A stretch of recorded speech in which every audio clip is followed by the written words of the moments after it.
Bom, vamos falar hoje sobre geografia das religiões. Antes de mais nada, vamos saber o que significa a palavra religião, né? Então, ela deriva aí de um termo latino que é religare, que significa religação com o divino. É uma definição que engloba necessariamente qualquer forma de aspecto místico e religioso e abrange seitas, mitologias e qualquer outras doutrinas ou formas de pensamento, que tem aí como característica fundamental, né, um conteúdo metafísico, ou seja, além do mundo físico. Então, as religiões, elas são formadas por histórias, muitas vezes mitos de personagens que de alguma forma conseguiram convencer as pessoas de que há um ser maior ou vários seres maiores, no caso aí das religiões politeístas, que criou tudo e tudo controla, tá? Então, desde que o ser humano ele passou a se organizar em cidades, impérios, em grupos cada vez maiores, as crenças elas são difundidas, elas incorporam traços culturais de outros povos conquistados e sofrem transformações ao longo dos anos. Então, nós temos vários tipos de religião. O primeiro que nós vamos falar é o politeísmo. O que significa o politeísmo? É um sistema ou crença religiosa que admite mais de um Deus. Então, nós temos aí um exemplo nessa figura dos deuses egípcios. Tá? Eles acreditavam em vários deuses: Deus Sol, Deus da vida após a morte, Deus da vingança, Deus do conhecimento e assim por diante. Nós temos também aqui na América do Sul um exemplo de politeísmo, que são os incas. Eles acreditavam em Deus Sol, Deus a Terra, tá? Então, nós temos o monoteísmo. Monoteísmo é a doutrina religiosa que defende a existência de uma única divindade, culto ou adoração de um único Deus, que é, como exemplo, aí nós temos o cristianismo, né, o islamismo. Então, são religiões monoteístas.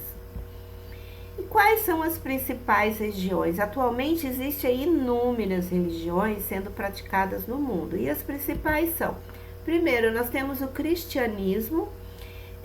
29% da população mundial é adepta ao cristianismo, a religião que tem como uma única divindade Jeová ou Javé.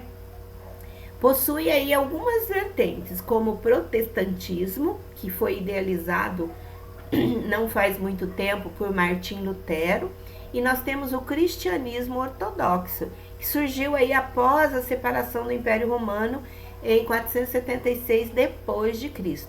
Então, a Igreja Católica Romana está mais presente nas Américas, aí com exceção dos Estados Unidos, que possui a grande maioria protestante. Está presente também na África Central e na Europa Ocidental. A Igreja Ortodoxa possui mais adeptos lá na Europa Oriental e na Rússia. Já o protestantismo está presente, além dos Estados Unidos, na Austrália, no sul da África e nos países escandinavos, como Dinamarca. Nós temos o islamismo também, uma outra principal religião aí. O islamismo, 23% da população mundial segue essa tradição do islamismo, né? E tem em Alá sua divindade e em Maomé o principal nome profético. Então, a distribuição de pessoas que têm como religião o islamismo, ela é feita principalmente lá no norte da África, em todo o Oriente Médio e no sudoeste da Ásia. Há duas vertentes aí do Islã. Nós temos os xiitas e nós temos os sunitas, tá? Embora haja seguidores das duas vertentes em quase todo o Oriente Médio, a concentração de xiitas é muito menor e resume-se ao Iraque. Então, os xiitas eles estão concentrados mais no Iraque, no Irã e no Iêmen. Então, as outras vertentes menos conhecidas também existem, mas possuem poucos seguidores. Então, as maiores vertentes aí do islamismo são os xiitas e os sunitas. Os sunitas, na sua grande maioria. O hinduísmo. O hinduísmo, a religião tradicional lá da Índia, é praticada por mais de 1 bilhão de pessoas em todo o mundo, ou seja, aproximadamente 15% da população mundial. Mais da metade vive na Índia e no Nepal. Mas há praticantes, né, dessa religião em mais de 15 países em todo o mundo, inclusive nos Estados Unidos. Então, a principal divindade do hinduísmo é o Brahman, mas há várias divindades adoradas e cultuadas pelos praticantes do hinduísmo. Brahman, na verdade, pode assumir vários avatares e representar várias entidades, o que faz do hinduísmo, que o hinduísmo ele seja aí, de certa forma, politeísta, né? Eles têm várias divindades. O budismo. O budismo é uma religião criada por Buda, um príncipe chamado Siddhartha Gautama, e que surgiu na Índia no século VI a.C. Dentro do budismo não existe hierarquia, até porque não há um Deus, somente um líder espiritual que é o Buda. No mundo existem cerca de 400 mil seguidores, sobretudo na Ásia, e no Brasil também tem muitos seguidores do budismo. O ateísmo e agnosticismo. O que seria isso? Ateísmo é doutrina ou atitude de espírito que nega categoricamente a existência de Deus, né? Então, os ateus, eles não acreditam em Deus, asseverando a inconsistência de qualquer saber ou sentimento direta ou indiretamente religioso, seja aquele calcado na fé ou revelação, seja que se propõe a alcançar a divindade em uma perspectiva racional ou argumentativa. Então, é uma denominação atribuída às concepções heterodoxas ou dubitativas a respeito da existência da divindade, tais como o panteísmo, nós temos o cetismo, o deísmo enciclopedista. Então, todos são pertencentes a esse grupo aí de ateísmo, né? São os ateus. O agnosticismo, né? A doutrina que reputa inacessível ou incognoscível ao entendimento humano a compreensão dos problemas propostos pela metafísica ou religião. Então, isso quer dizer que a existência de Deus, o sentido da vida e do universo. Então, eles reputam que isso é inacessível, né? Na medida em que ultrapassa o método empírico da comprovação científica. Então, o agnosticismo, eles acreditam somente na ciência, tá? Religião e globalização. Então, atualmente, a geografia das religiões ela é bem definida, mas com a globalização atingindo um nível surpreendente de câmbio entre os povos, é possível encontrar seguidores de uma religião no extremo oriente do planeta morando no extremo ocidente e vice-versa. Então, a disposição dos povos nos dias atuais é importante para entendermos a geografia das religiões e como estas religiões elas exercem influências positivas e negativas sobre os povos do mundo. A religião e o fanatismo. Então, o fanatismo religioso é uma forma de fanatismo caracterizada pela devoção incondicional, exaltada e completamente isenta de espírito crítico ou uma ideia ou concepção religiosa. Em geral, o fanatismo religioso também se caracteriza pela intolerância em relação às demais crenças religiosas. Um fanático religioso é muitas vezes um indivíduo disposto a se utilizar de qualquer meio para afirmar a primazia da sua fé sobre as demais. Então, o fanatismo é aquele que ele não aceita nenhuma outra religião, não aceita nenhum outro pensamento, além do que aquele que está escrito no livro sagrado. Tá? Nós temos aí exemplos de fanatismo, que existem grupos muito fanáticos dentro do islamismo, que eles se matam pela religião, né? Eles se matam em nome de Alá, em nome de Deus, certo? Então, o fanatismo religioso, aí há na história mundial vários exemplos de pessoas que usam a religião como um preceito para praticar atos de crueldade e seleção, daqueles que, segundo os conceitos de religião, são as únicas pessoas dignas de permanecer. Casos como atrocidades cometidas pelo Estado Islâmico, nós temos exemplo aí do nazismo, que matavam os judeus, né? E nós temos exemplos lá nas cruzadas e entre tantos outros.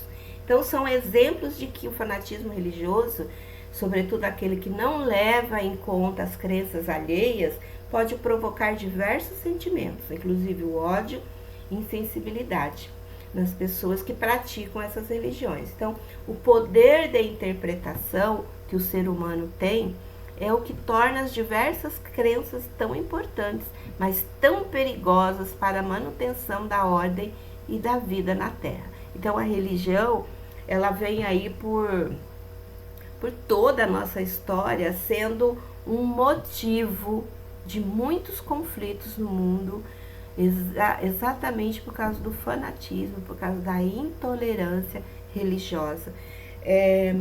Que a pessoa não aceita a religião do outro, não aceita a crença do outro e acha sempre que a sua é a melhor de todas, tá? Então, nós vamos falar um pouquinho sobre os conflitos atuais. Depois da Segunda Guerra Mundial, a ONU ela adota aí a Declaração Universal dos Direitos Humanos, que coloca em pauta o respeito universal e observância dos direitos humanos e liberdades fundamentais para todos, sem distinção de raça, de sexo, de língua ou religião. Então, o ideal dessa declaração foi reforçada em 1999, no ano em que líderes budistas, protestantes, católicos, cristãos, ortodoxos, judeus, muçulmanos e de várias outras religiões ou crenças se reuniram para assinar o Apelo Espiritual de Genebra.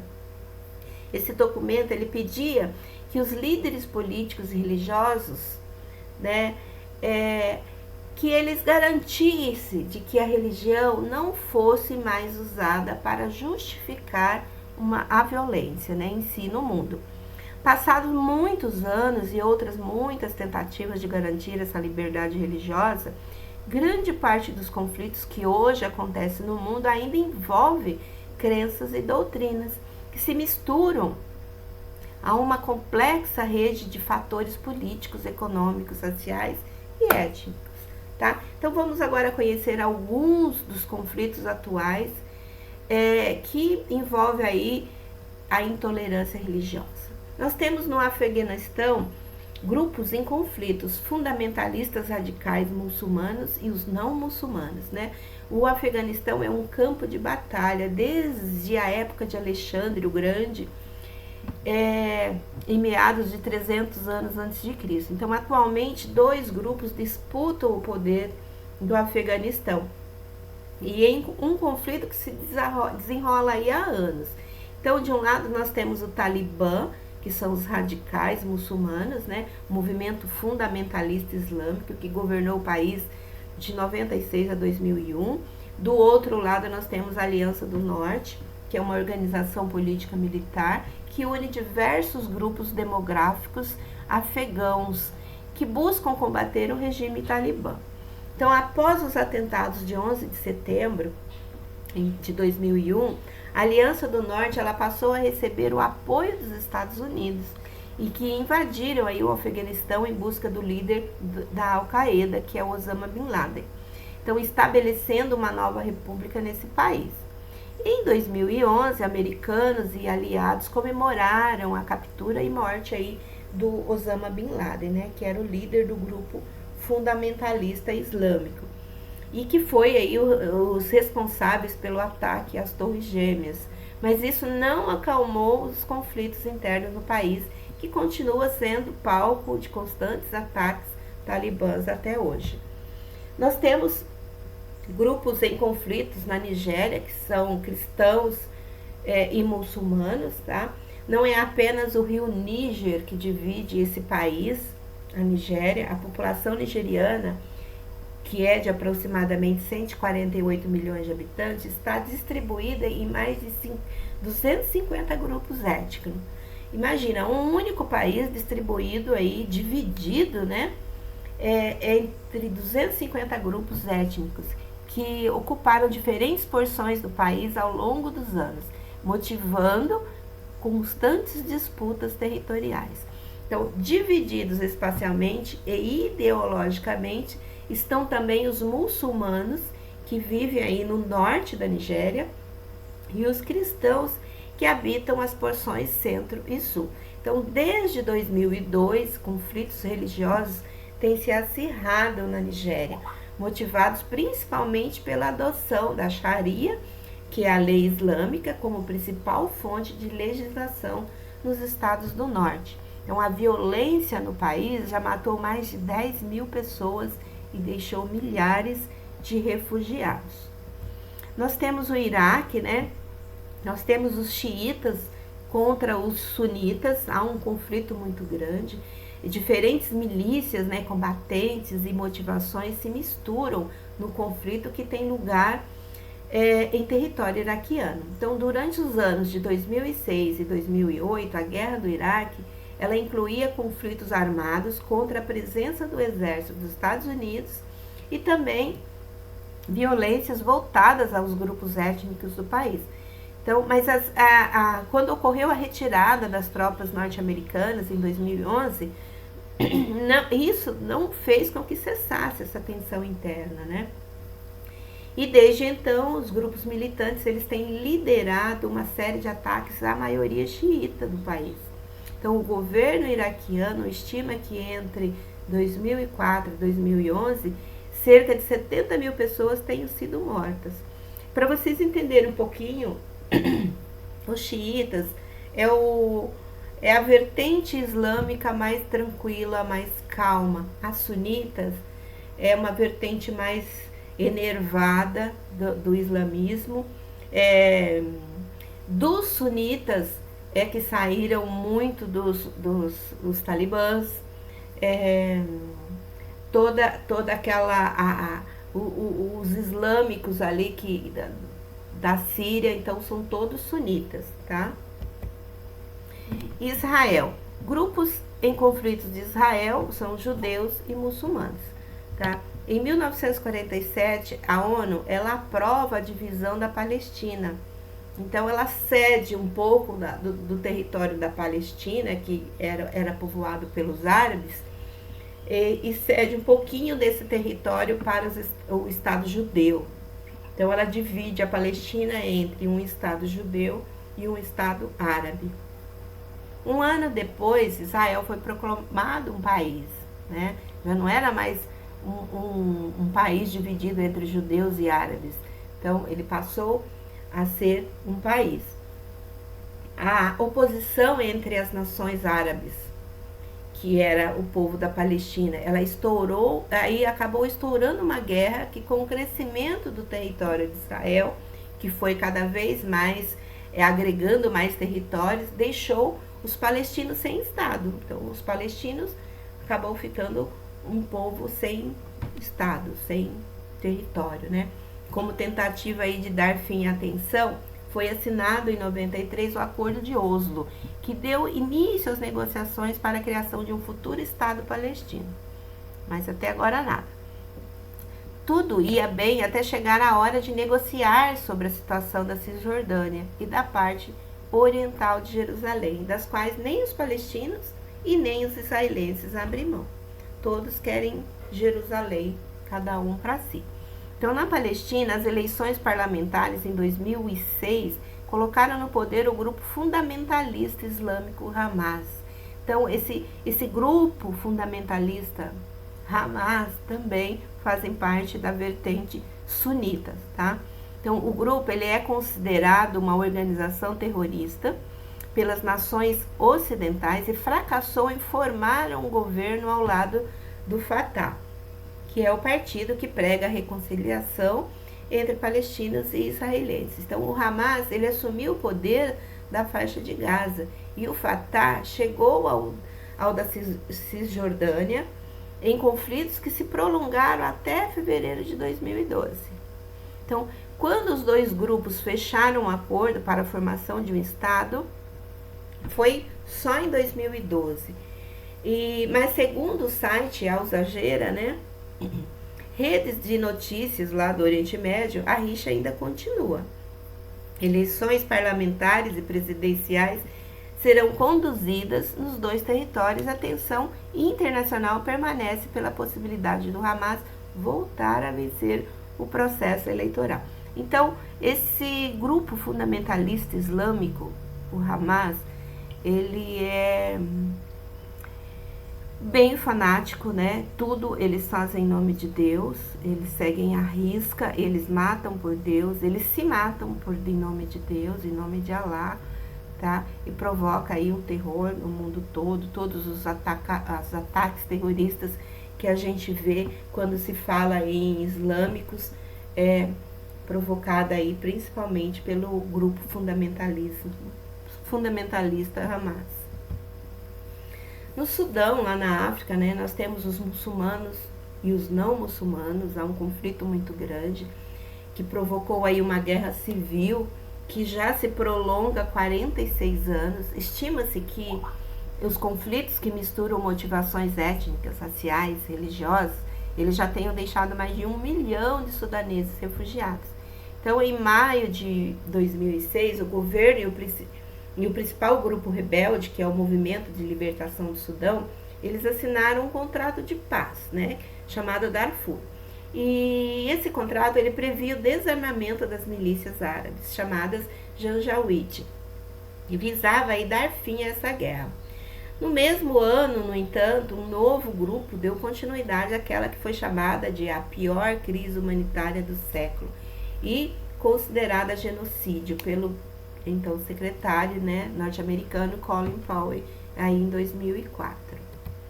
Nós temos conflitos na Tailândia, né, que acaba sendo entre budistas e muçulmanos.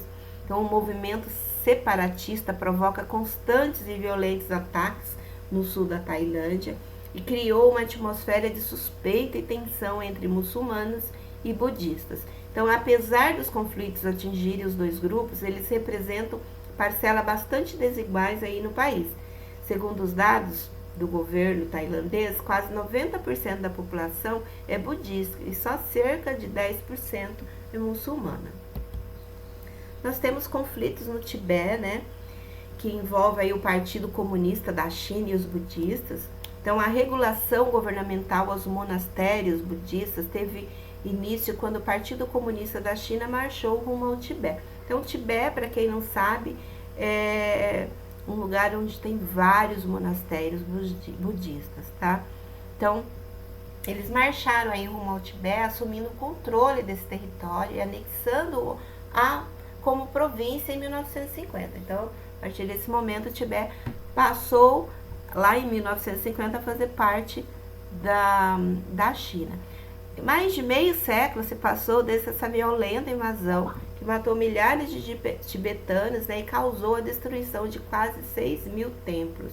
Mas a perseguição religiosa ainda continua, né, permanece.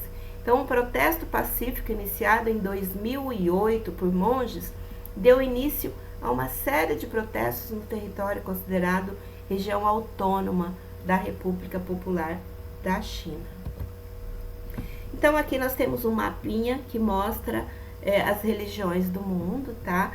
Se vocês perceberem, nós temos aqui a roxinha, que é a católica, a cristã, tá? Nós temos a ortodoxa, aqui, que é mais na Rússia e na Europa Oriental. Nós temos a protestante, aqui nos Estados Unidos, uma parte da Europa também, o sul da África,